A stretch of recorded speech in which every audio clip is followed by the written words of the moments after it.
listeners, and welcome to a special edition of the Partial Historians. It's just Dr. Rad flying solo here because this is a bit of an emergency broadcast. Now, I know what you're thinking. Don't you talk about ancient Rome? Is an emergency therefore a bit dramatic because Rome was, a long time ago? You are correct, listeners. If so intelligent, that's why you listen to this podcast. However, something pretty big happened in my life today, and Dr. G and I agreed that we needed to send out an episode to talk a little bit about it. So, today, the 6th of February 2020, 60 years after the release of a film called Spartacus in 1960, Kirk Douglas, the star of said film, has died at the age of 103. Now, loyal listeners will know my fondness for ancient Rome and its continued life on the screen, both big and small. And if you are a really keen listener, you will know that Spartacus has a particular place in my heart. And I just couldn't let this huge event go without comment. So I thought I'd tell you a little bit about Kirk Douglas today, sort of tribute to him, because I think he was a pretty amazing character, although not without his flaws, of course. And share a little bit of my love for him and his work with you on this day. So I say Kirk Douglas, but the man we're talking about today was not actually born with such a name. His original name was actually Issur Danielovitch, and that's because he was the son of Russo-Ukrainian immigrants who moved to New York, obviously a little bit over 100 years ago. Now, as you can probably imagine, it was not an easy life for young Issur growing up in New York in these days. Not only because his family was relatively large and he was the only boy, not only because he had a somewhat difficult relationship with his father, not only because of the poverty that they experienced, but because they were also Jewish. And this is a time in the world where, it still exists these days, but more widespread, the sort of anti-Semitic attitudes. And so certainly the family experienced discrimination. Sometimes, Kirk Douglas himself experienced outright violence. So it wasn't exactly an easy time to grow up or an easy place to grow up. And Kirk Douglas's father found it quite difficult to find, steady work. And this is sort of acknowledged in the title of Kirk Douglas's first autobiography, The Ragman's Son. So his dad was a ragman from the time when he was growing up. So he basically meant he would sort of pull together whatever scraps he could find and, sort of go around the neighborhood with a little cart, sort of selling things on. So as you can imagine, it sounds pretty tough, pretty grim, which makes it all the more amazing that this young boy managed to become such a big star in Hollywood eventually. And I think that's because of the difficulties when he was growing up, Kirk Douglas seems to have developed quite a lot of resilience and self-confidence. Sometimes later in his life, perhaps a little bit too much of those qualities were on show, but certainly it helped him to get where he needed to go. Let's face it, to become huge in any industry, you probably have to be a little bit of an egomaniac, but particularly a place like Hollywood. So I think he really started to make his mark in the 1940s. Certainly, it's like the 1940s and the 1950s I most associate with my favorite roles that he played. So if you're interested in checking out some stuff other than the magnificent Spartacus from this time in his career, I would definitely recommend that you check out A Letter to Three Wives. I absolutely adore that movie. He doesn't have the largest role in it or anything, but I just think it's an amazing movie to watch, and probably one that they will never remake because it kind of relies on a lack of technology being available. Smartphones these days, I don't know how that storyline would work, but he's just so natural in that. I think that's the thing I always liked about Kirk Douglas's acting style. He never seems stagey. He always has a really modern feel to the way that he performs in these sorts of roles, and I think you can kind of see that in that particular movie. Detective Story, I think, was also a great one from 1951. I really, really liked The Bad and the Beautiful. That's, I think, a really good one, and he was nominated for an Academy Award for that one. If you like sort of grittier roles, that also show, I suppose, a big turning point in Kirk Douglas's career.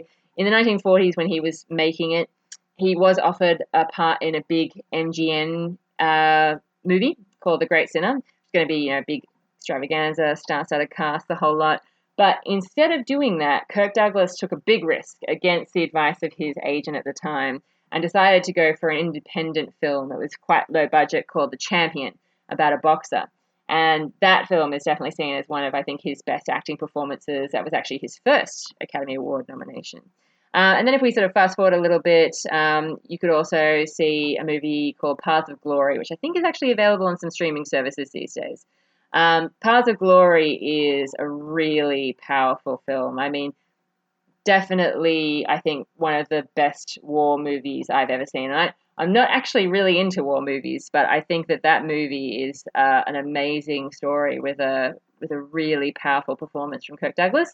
And that was also notable for being the first time that he worked with a little-known director, or at least he was little-known then, called Stanley Kubrick, who would come back into his life in a big way, and in a way that I have really had to pay attention to over the years. So yeah, there are some of my top tips. I know also some people, if you like westerns, you might like to check out Lonely Are the Brave, which comes from the 1960s, just after Spartacus. That's also a pretty well-known role of his, so check those out. Anyway, so during the 1950s, Kirk Douglas made a pretty ballsy move, apart from some of his film choices. The 1950s was a time when the film industry was really starting to change. So television had come along.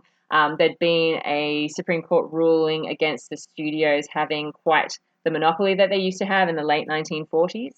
And that had really started to change the industry as well. It was obviously, post World War II, America was truly recovering from that. Society was changing. So big time. But Kirk Douglas was one of the earliest stars of that era to decide to found his own production company to make movies. Doesn't sound like a lot today because we're kind of used to Hollywood stars being involved in the making of movies, but it was a pretty big move back then when the film industry was dominated by a handful of very powerful studios. So, as you can see, Kirk Douglas, a baller, always. and a bit of an egomaniac, perhaps, but yeah. Very charismatic, always, always, always. Anyway, so he'd founded his own production company, and he started to make his own films with his production company. It was very small. He kind of had his heart set on actually starring in a particular role as we move into the late 1950s, and that was Ben-Hur. Now, if you know anything about film from this time, you will know that Ben-Hur does not star Kirk Douglas as the titular hero. It stars a man called Charlton Heston, who also had a pretty notable career in Hollywood and also lived a really long time. So Kirk Douglas obviously missed out on that role. He was offered a part in that movie. He was offered the second lead. He was going to be the bad guy opposite Charlton Heston's title hero. But he decided he didn't really want to do that. He wanted to play the hero. And so he was feeling a bit down in the dumps. And then his colleague that he was working with suggested a book that had been passed on to him by his wife. So this is Ed Lewis. Ed Lewis had been reading Spartacus at his wife's suggestion. Now, Spartacus was a novel by a guy called Howard Fast, who'd actually self-published the book because by the time he had written it, he was pretty much, persona non grata because of his communist affiliations. That's the other big thing that was happening in the 1950s, the Red Scare, panic, Reds under the beds. A very, very anti-communist time in America as a whole, but definitely in Hollywood. The 1950s is the period known as the blacklist, when a whole bunch of people who either had some sort of affiliations with communist organizations or had it in the past or were suspected of having them, a lot of innocent people got caught up in this horrible period. They were basically prevented from working in the film industry. Now, for people who were directors and actors, obviously that's a disaster. It basically means career over. The only people who managed to sort of limp on were some of the screenwriters because they could sometimes get away with using fake names or getting other people who were friends of theirs to, pose as their fronts and that sort of thing. Anywho, so Kirk Douglas decided that this was the story he'd been looking for. It really, breathed heroism, as he said. And I think also he tried to sort of claim that there was some sort of link between his own background, that sort of Jewish heritage and the fact that ancient Rome was, built on the backs of slaves and that sort of thing. Probably, getting a little bit poetic there, Kirk, but hey, whatever. I'll give it to you. Anyway, either way, he ends up making this film. And it's quite an amazing story and one that I've devoted a lot of time to because it almost didn't get made.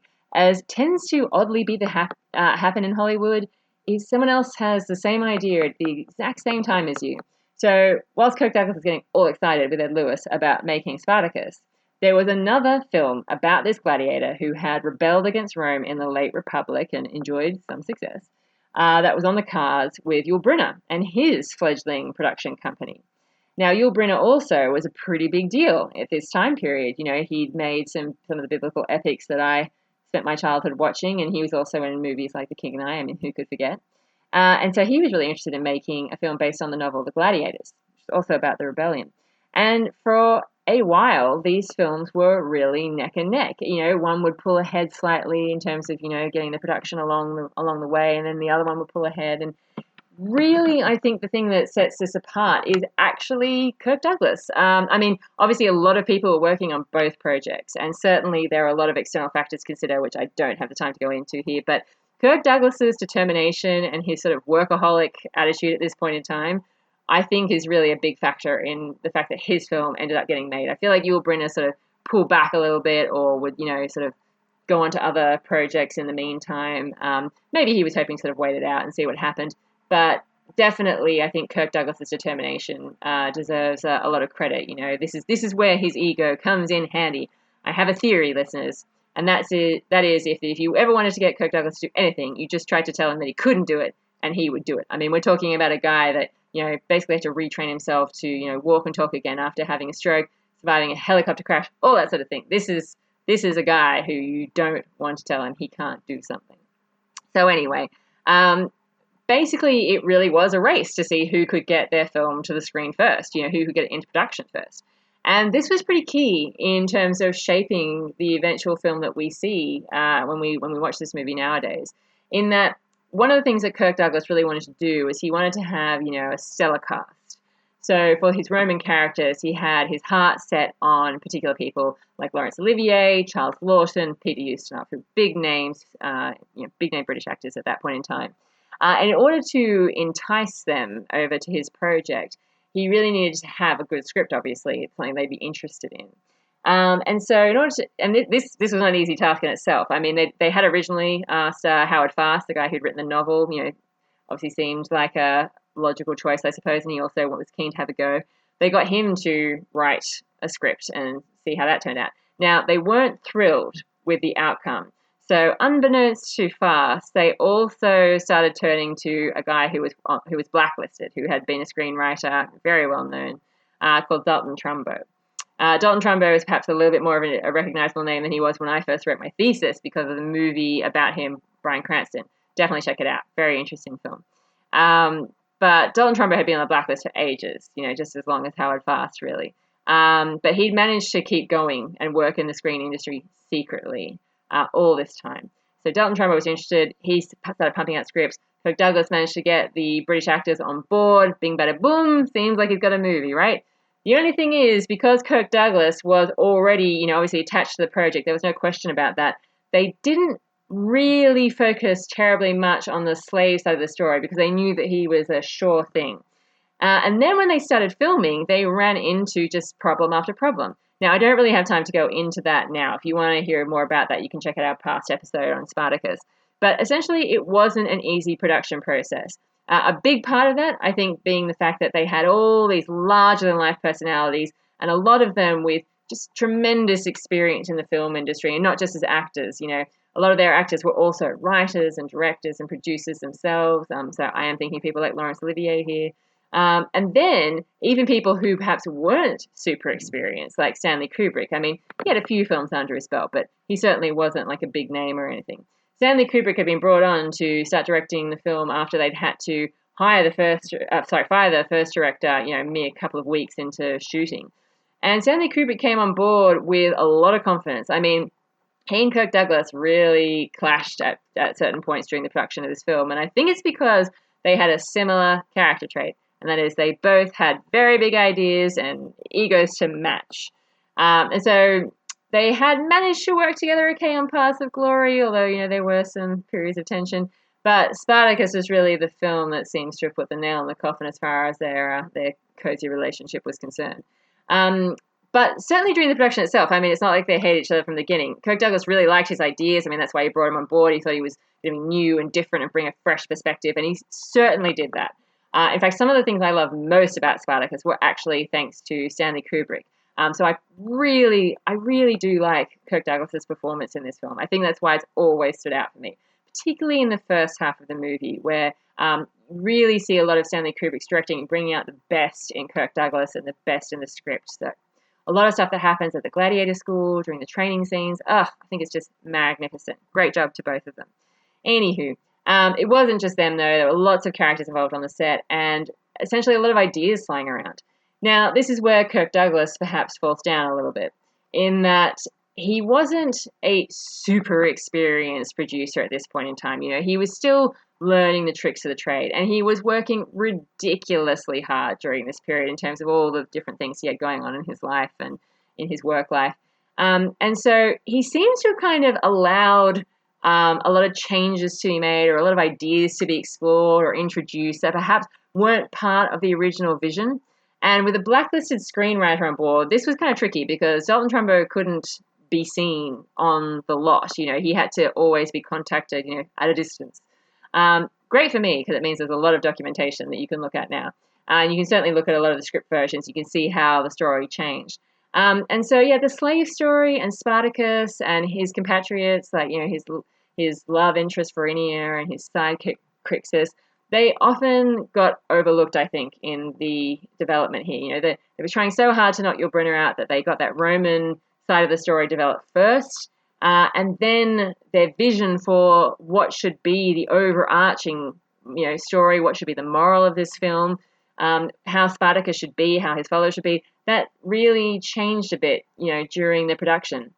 Now, I can't say for absolute certain what goes on, obviously, on the film set, but certainly it seems that Kirk Douglas got a bit of a name for himself. His nickname on set was apparently General Mixmaster, because he seems to really like, playing around with things.